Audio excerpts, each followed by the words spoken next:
Bismillahirrahmanirrahim. Assalamualaikum warahmatullahi wabarakatuh. Perkenalkan, nama saya Hairunisa Rauf dengan NIM 210903 502025 dari kelas Manajemen A, Fakultas Ekonomi dan Bisnis, Universitas Negeri Makassar. Pertama-tama saya panjatkan puji syukur kehadirat Allah Subhanahu wa Ta'ala, karena atas berkat dan limpahan rahmatnya maka saya bisa melakukan dan menyelesaikan tugas video yang diberikan oleh Ibu Asniawati SEMSI selaku dosen pengampu dari mata kuliah Manajemen Keuangan. Berikut ini saya sampaikan sebuah materi dengan judul analisis keputusan investasi yang menurut saya dapat memberikan manfaat bagi kita semua. Dengan ini saya persembahkan materi ini dengan rasa penuh terima kasih, dan semoga Allah Subhanahu wa Ta'ala memberkahi materi yang akan saya sampaikan dan memberikan manfaat untuk kita semua. Baik, langsung saja ke materinya, yaitu analisis keputusan investasi. Investasi artinya menempatkan dana dalam jumlah besar untuk mempertahankan, meningkatkan nilai atau memberikan pengembalian yang positif. Investasi merupakan penanaman dana yang dilakukan oleh suatu perusahaan ke dalam suatu aset atau aktiva dengan harapan memperoleh pendapatan di masa yang akan datang. Dilihat dari jangka waktunya, investasi dibedakan menjadi tiga macam, yaitu investasi jangka pendek, investasi jangka menengah, dan investasi jangka panjang. Sedangkan dilihat dari jenis aktivanya, investasi dibedakan ke dalam investasi pada aktiva real dan investasi pada aktiva non-real atau aktiva finansial. Investasi pada aktiva real misalnya investasi dalam tanah, gedung, mesin, dan peralatan-peralatan. Adapun investasi pada aktiva non-real misalnya investasi ke dalam surat-surat berharga. Keputusan investasi yang dilakukan perusahaan sangat penting, artinya bagi kelangsungan hidup perusahaan yang bersangkutan.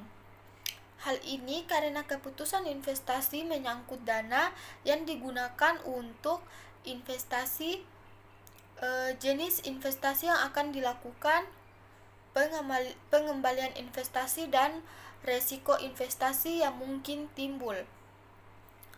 Keputusan investasi ini diharapkan memperoleh penerimaan yang dihasilkan dari investasi tersebut yang dapat menutup biaya-biaya yang dikeluarkannya.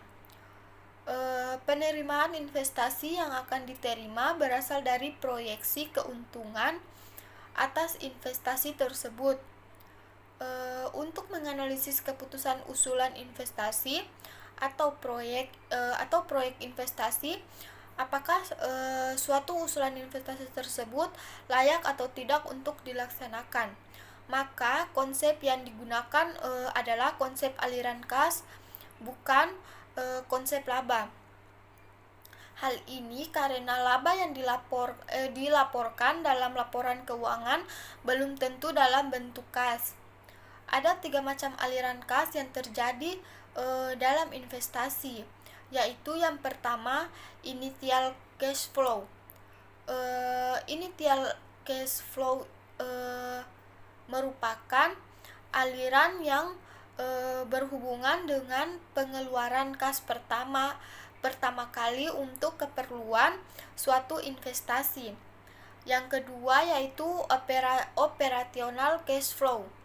Operational cash flow merupakan aliran kas yang terjadi selama umur investasi yang berasal dari pendapatan yang diperoleh dikurangi dengan biaya-biaya yang dikeluarkan perusahaan.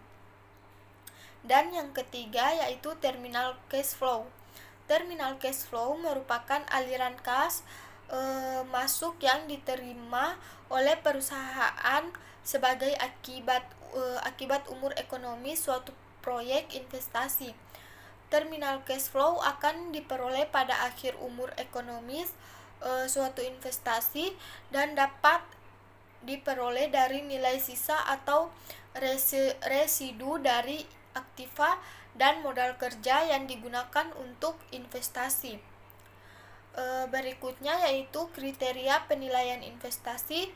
Dalam pemilihan usulan investasi, manajemen memerlukan investasi akuntansi sebagai salah satu dasar penting untuk menentukan pilihan investasi. Informasi akuntansi dimasukkan dalam suatu model pengeluaran keputusan yang berupa kriteria penilaian investasi untuk memungkinkan manajemen memilih investasi terbaik di antara alternatif investasi yang tersedia. Ada beberapa metode penilaian investasi. Yang pertama yaitu payback method, yang kedua average return on investment, yang ketiga present value, yang keempat internal rate of return, yang kelima modified internal rate of return atau MIRR, dan yang terakhir profitability index atau PI. Berikutnya analisis investasi penggantian.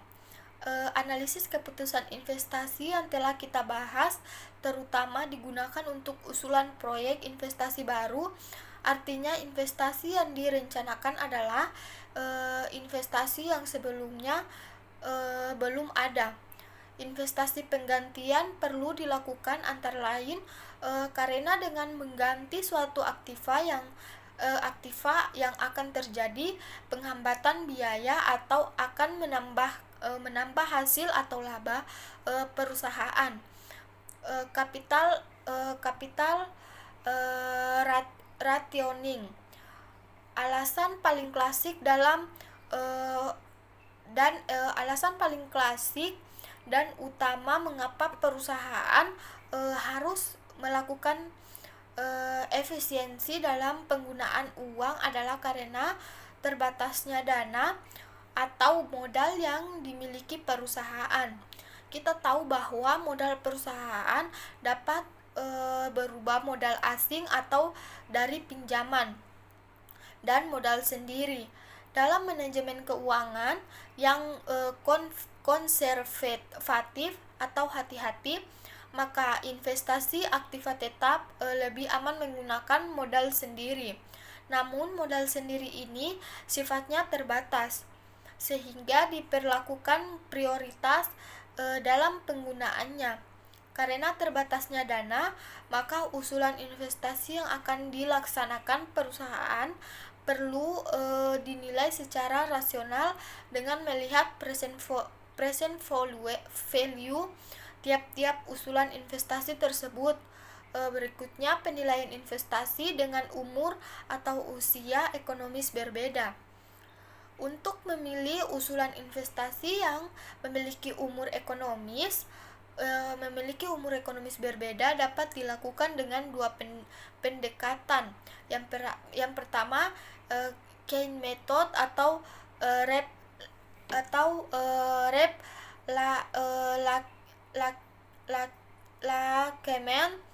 Lakeman method dan equivalent annual cost. Langkah-langkah Keynes method yaitu mencari angka kelipatan persekutuan terkecil yang dapat dibagi oleh kedua umur usulan investasi, menghitung present value biaya dari masing-masing usulan investasi. Langkah-langkah equivalent annual cost yaitu menghitung present value dari biaya usulan investasi dengan diskon rate tertentu. mencari annuity faktor dari discount rate yang digunakan untuk menghitung present value investasi yang bersangkutan. Membagi present value masing-masing usulan investasi atau poin 1 dengan poin 2. Usulan investasi yang memiliki biaya ekuivalen tahunan terkecil merupakan usulan yang dipilih. Berikutnya pengaruh inflasi pada capital backgating. Apabila laju inflasi cukup signifikan, maka perlu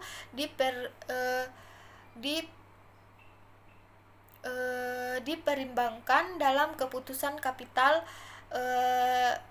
backgating. Ada dua komponen yang terpengaruh oleh inflasi, yaitu aliran kas masuk dan tingkat penghasilan atau rate of return